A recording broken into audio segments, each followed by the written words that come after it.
In today's gospel, we have the transfiguration, and just like last week's gospel, where we had the temptation in the desert, I kind of like the Gospel of Matthew better than the Gospel of Luke, because in the Gospel of Matthew, it's clear that the transfiguration, that Jesus is now setting his face toward Jerusalem to his passion and death, because the transfiguration in the Gospel of Matthew occurs in chapter 17 out of 26, whereas in the Gospel of Luke, it occurs on chapter 9 of 24, so a little less clear. The other thing is that in the Gospel of Matthew, it would be clear that Jesus is now going to have the transfiguration, go to the Galilee to pick up more disciples and his Blessed Mother, and then come down to Jerusalem for the Passover. But when we think about the transfiguration, we say after 6 days, Jesus took Peter, James, and John up the high mountain. And after 6 days can mean a bunch of things. It can mean, one is that 6 days after the confession of St. Peter and the rebuke of Jesus, when Jesus talks about his passion and death, Jesus states that some will not taste death until they have seen the glory of God.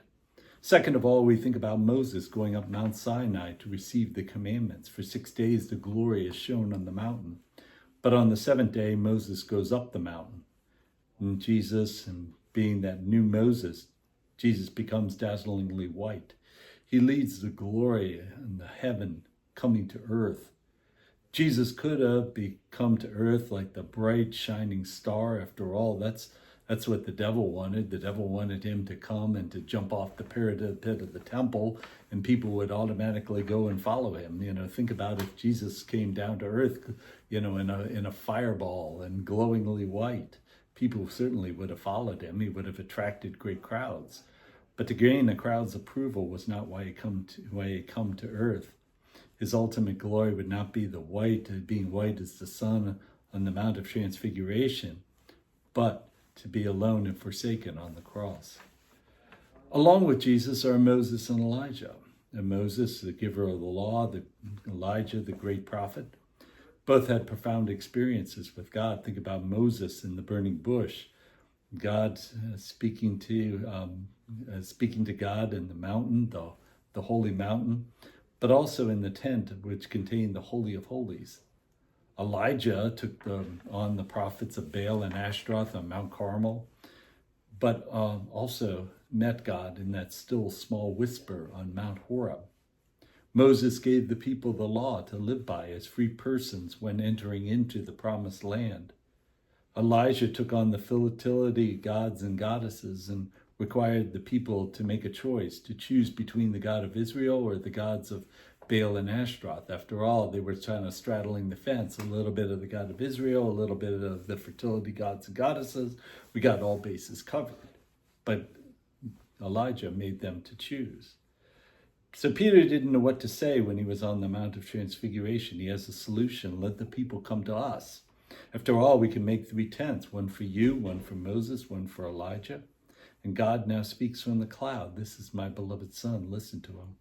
3 times God speaks from the cloud. We think about the baptism, the transfiguration on the holy mountain, and lastly, the triumphal entry into Jerusalem in the Gospel of John. After the announcement, there's only Jesus remaining. He tells them not to tell anyone until the Son of Man has been raised from the dead. So don't tell anyone until an event that you do not understand occurs, and somehow you do not understand, but yet will occur. So in a way, it's kind of interesting. But in a way, they can look back. In a way, they can see, what does it mean to be raised from the dead? What does it mean not to tell anyone until this occurs? Well, they can look back and certainly have that understanding. And so Professor Alan Culpepper, who's again, quote him, he has a really good commentary on the Gospel of Luke. He's a Baptist professor of theology. He says as follows. He said, the disciples want to build booths and stay on the mountaintop, but they could not stop time or live in the radiance of that moment. Discipleship involves moving on. Inasmuch as they were awed by what they had seen, they were not yet ready to be witnesses to Jesus. Only later, after following the grief of the cross and the joy of the resurrection and the coming of the Holy Spirit, would they be ready to witness to what God has done in Jesus. Faithfulness is not achieved by freezing a moment in time, but by following in confidence that God is leading and what lies ahead is greater than what has already been experienced. Thanks, and God bless.